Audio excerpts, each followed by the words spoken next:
Hey there and welcome. Are you a woman who is unapologetically ambitious, but you're also deeply focused on honoring God, loving your family well, and pursuing meaningful work?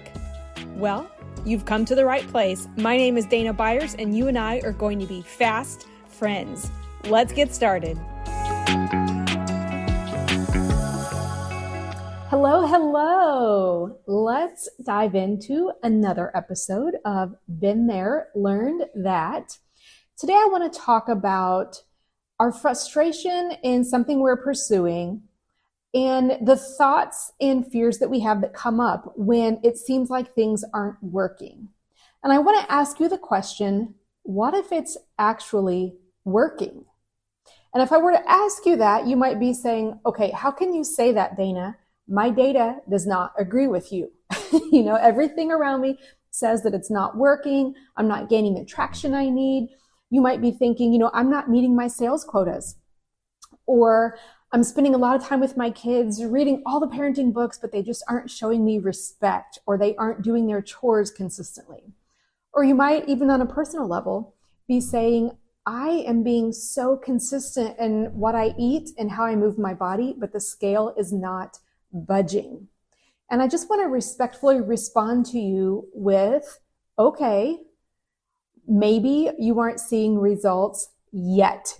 And the key word here is yet. You and I get so stuck in the time frame of how long we think something should take or could take, and we allow that to work against us.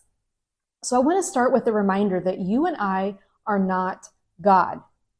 We cannot predict, where our next sale is going to come from or what our next paycheck will be necessarily. We can't see the inner workings of our kids' brains. We don't know everything they think and how they choose to behave. And you and I don't know whether tonight's dinner and what we choose to eat is going to lead us to topple the scale tomorrow morning or not. So you see, data is extremely valuable. We don't want to throw out data. Yet, I want to say that those numbers and that evidence that you have is only one part of a bigger picture. There could be a new client headed your way this week, or your child might be making big leaps at school and working super hard there to make progress. And it could be that your body has whiplash from eating habits over the past couple years, and it's just doing its best to keep up. It just might need some time to make the shifts that you are looking to happen. I'm going to share with you a personal story so you can see a little bit about how a coach coaches herself when she's feeling like things aren't actually working.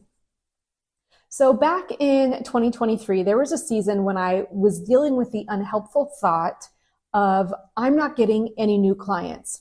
And you can imagine if I was thinking that, I was basically punishing myself for it. I was presenting data to myself that I felt I couldn't do things about, or the things I was trying to do about just weren't working. And the problem with that thought of I'm not getting any new clients is that it wasn't 100% true. The evidence of having 0 new clients 1 month told me that my thought was true. But looking back, time passed as I experienced that thought, and then suddenly 2 new clients came shortly thereafter. So the truth of the matter is, I just kept doing what I knew to do at the time. And I did grow my business and get new clients in a matter of time. The important thing to point out is it just didn't exactly happen in my preferred time. And I think you understand exactly what I mean. But I'm sharing this personal story with you because I came up with a powerful new question to doubt my doubts. And here's the question. What if my business is just a business where clients come in groups? I was thinking, I should be getting so many new clients every month or maybe every week. But as I looked at things over time, I realized I may never sign a new client every week, but there have been times when I've signed 3 clients in the course of 3 days. So it ebbs and flows. And asking myself that question really gave me some freedom to rest in consistency instead of focusing only on the outcomes. So my point is, we can easily determine that something isn't working just because it's not working the way that we expected it to. And I want you to know that unnecessary expectations can kill your dreams if you are not careful.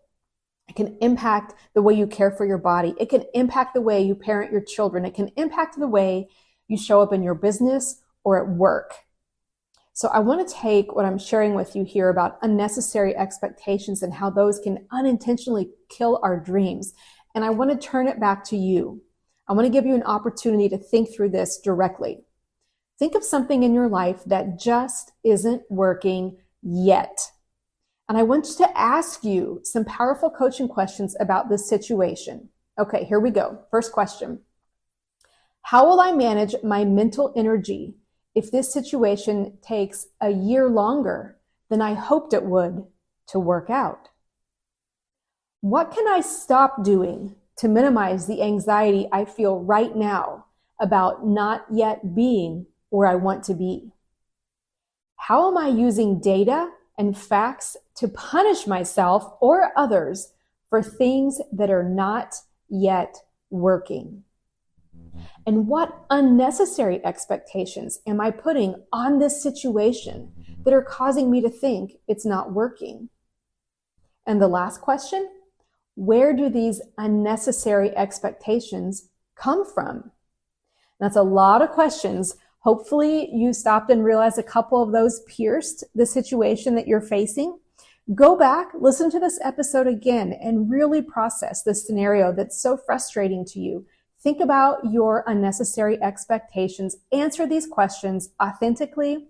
Take them to God in prayer.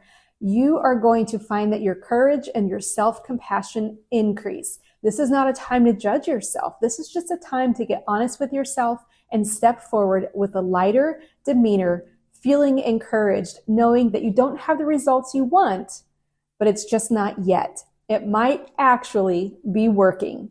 All right, I'm cheering you on. I'll see you on the next episode. I'm so glad you joined me for today's episode. I don't know if you know it, but our conversation doesn't actually have to end right here.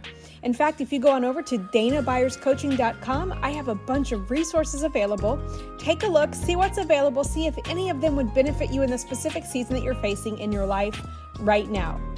I'll see you here next week.